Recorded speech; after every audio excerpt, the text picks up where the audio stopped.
Bom dia, queridos alunos. Hoje nós vamos ter nosso primeiro vídeo aula de 2021, que é uma aula de revisão. Vamos recordar um pouquinho de alguns conteúdos do ano passado. Nós vamos ver um pouquinho de figuras de linguagem. Figuras de linguagem, recordando, são recursos que autores e falantes utilizam para dar expressão no seu conteúdo, né? Para tratar de forma um pouco alegórica, expressiva. Então, vamos ver algumas, as mais utilizadas. Metáfora. A metáfora representa uma comparação. Então, ela é como a comparação. É parecida, porém, há uma diferença entre as duas. Na metáfora, não vem um conectivo. Já na comparação, há conectivos. Vamos ver? A vida é uma nuvem que voa.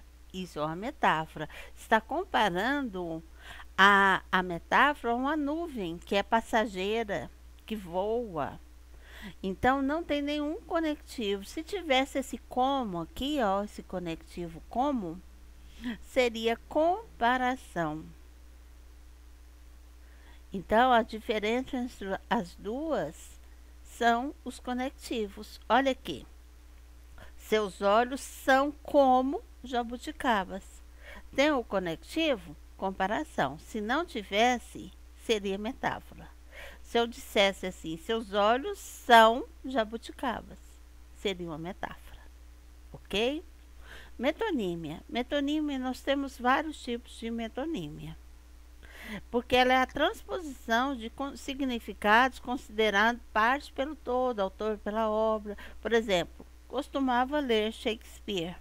Ela lia o homem Shakespeare? Não.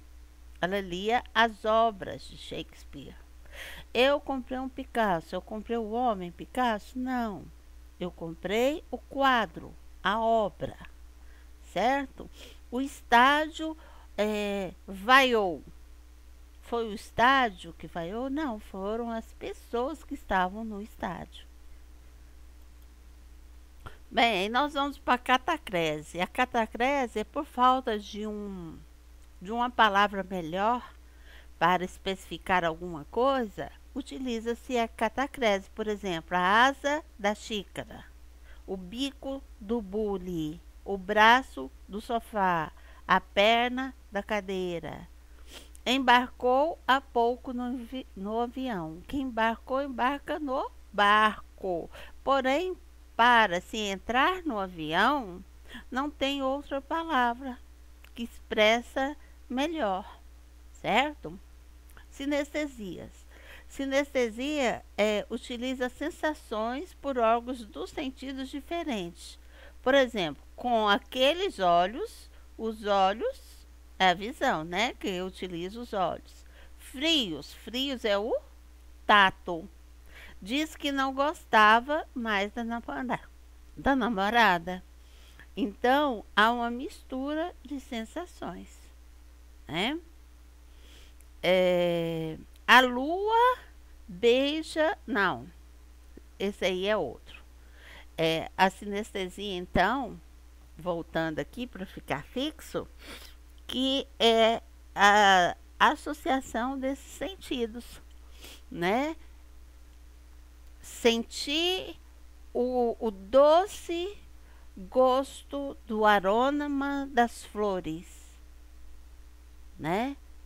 Você provou o aroma? É doce, né? Aí é paladar com cheiro, né? Com olfato.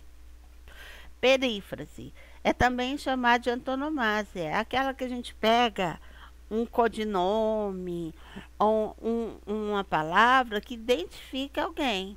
Por exemplo, eu digo, o rei do futebol esteve em Anápolis. Nós vamos saber então que o Pelé esteve em Anápolis. Eu digo, o rugido do rei das selvas é ouvido a uma distância de 8 quilômetros. O rugido de quem? Do leão, não é o leão que é o rei das selvas? Aí eu falo, a cidade maravilhosa, a gente vai saber que é o Rio de Janeiro. Hipérbole é um exagero. Estou morrendo de fome. Quase morri de rir. Já falei 1 milhão de vezes com você, né? 500 vezes isso aqui, ó, já fiz isso aqui de hipérbole, né? Então é um exagero. Eufemismo é para suavizar a fala, o discurso. João foi morar com os anjos. É, ela entregou a alma a Deus. Fulano bateu as botas, né? É um eufemismo. Então, quando você suaviza alguma coisa. Ironia. Ironia é quando você quer falar uma coisa expressando outra. É tão inteligente que não acerta nada. Se não acerta nada, ela não é tão inteligente assim, né? É tão rápido que demora quase 1 ano para chegar aqui. Então, é uma ironia. Personificação ou prosopopeia é quando você dá atribuição de qualidades e sentimentos humanos para seres irracionais ou inanimados. O jardim olhava as crianças sem dizer nada. O jardim olha. Não. A lua beija seu rosto. A lua beija. Não. Então, é personificação ou prosopopeia. Antítese é o uso de termos que têm sentidos opostos. A antítese e o paradoxo se parecem. Porém, a antítese é um oposto mais contundente, que demonstra mais, né? Como guerra, paz, amor, ódio, bem, mal, dia, noite, certo? Então é assim, é bem mais, aparece bem mais e é contundente, certo? Já o paradoxo, ele é mais sutil, por quê? Porque é no jogo das ideias. Olhe bem, estou cego de amor e vejo quanto isso é bom. Cego e vejo é um paradoxo. Aquele poema de Camões que diz: amor é fogo que arde sem se ver. Como arde e não se vê? É ferida que dói e não se sente. Como que dói e não se sente? Né? Paradoxo. Onomatopeia é aquele que faz barulhos, imita sons. Tic-tac, toque-toque, trim. Não aguenta o tic-tac do relógio. Então é onomatopeia, tá? Bem te vi, né? Aliteração é a repetição de sons consonantais. O rato roeu a roupa do rei de Roma. Ok. Esse som consonantal. Assonância já é o som vocálico de vogais. O que o vago incoca um desejo de ser eu mesmo, de meu ser me deu. Ao tanto de e. Certo? Pleonasmo. Pleonasmo é repetição de palavra para intensificar. A mim me parece que isso está errado. A mim me parece. Olha, o tanto que intensificou, então parece-me que isso está errado. O amor divino de Deus. Se o amor é divino, já é de Deus. Agora, tem um pleonasmo vicioso, que é bem... não é muito aceitável na língua, né? Subir para cima, descer para baixo, né? Sair para fora. Isso aí é um pleonasmo vicioso. Bem, então aqui nós vimos as figuras de linguagem. Agora o que nós vamos ver aqui? Nós vamos ver a questão dos gêneros: gênero lírico, dramático e épico. Então, na antiguidade clássica, os textos literários dividiam nesses três grupos. Vamos ver primeiro o lírico. Vem da lira, que é um instrumento musical. A lira parece a harpa, só que ela é pequenininha, põe assim aqui no ombro, né, no tórax. E ela acompanhava os cantos dos gregos, acompanhava as poesias. Textos de caráter emocional, centrados na subjetividade dos sentimentos da alma. É muito o eu lírico, que fala no gênero lírico, né? O emissor é personagem única desse tipo de mensagem. Então, quem fala lá no poema é o eu lírico, é diferente do autor. O autor pode ser um homem e o eu lírico ser uma voz feminina, certo? Tem essa diferença. Olha, aqui o autor é masculino e o eu lírico é feminino. Com açúcar, com afeto, Chico Buarque. Com açúcar, com afeto, fiz seu doce predileto para você parar em casa. Qual que? Com seu terno mais bonito, você sai, não acredito. Quando diz que não se atrasa, você diz que é um operário, sai em busca do salário. É como se fosse aqui uma esposa, né? Falando que o fez doce pro marido, para ele ficar em casa, mas que ele sai para trabalhar. O gênero épico ou narrativo. O gênero épico ou narrativo, ele lembra muito, épico vem de época. Ele lembra muito as histórias, os feitos históricos.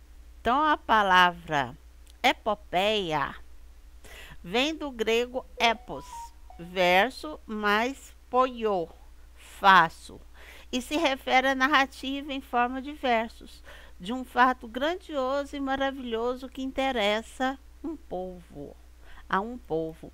Então, antes tinha muito. Quando nós, por exemplo, estudamos lá no primeiro ano sobre os Lusíadas, que tinham 10 cantos, né? Contava os feitos de Portugal. Então, o que que acontece? Era uma narrativa, né? Um gênero épico ou narrativo. Traz feitos grandiosos, como eu falei, centrados na figura de um herói, tem a presença de um narrador. Segundo Aristóteles, a palavra narrada, no gênero épico, a palavra é narrada, né? Não sai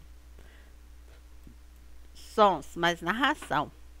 Neste gênero, geralmente há a presença de figuras fantasiosas que ajudam ou atrapalham no curso dos acontecimentos.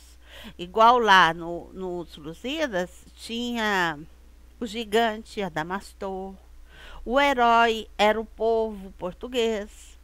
Então, geralmente tem a presença de mitologia greco-latina, né? Heróis mitológicos, heróis humanos.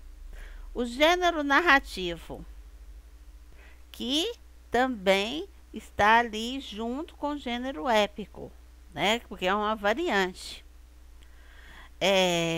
Nós temos as narrativas em prosas, quer dizer, não são em versos, são cursivas, são em prosas. Que tipos de narrativa nós temos? Romance, novela, conto, fábula, né? Agora nós vamos ver o gênero dramático. Gênero dramático lembra drama, lembra teatro. Drama em grego significa ação. Ao gênero dramático pertencem os textos em poesia ou prosa, feitos para serem representados no teatro. Compreende as seguintes modalidades: tragédia é a representação de um fato trágico, após suscitar compaixão e terror. Comédia, a representação de um fato inspirado na vida e no sentimento comum do riso fácil, né? Em geral, criticando os costumes. Quando eles faziam comédia, por exemplo, hoje ainda tem, né? Critica os políticos, né? Na época criticavam, na antiguidade, criticavam muito os religiosos, as mulheres, os homens, as mulheres de má vida. Tragicomédia, aqui é uma mistura do trágico com cômico, né? Geralmente misturava-se o real com o imaginário.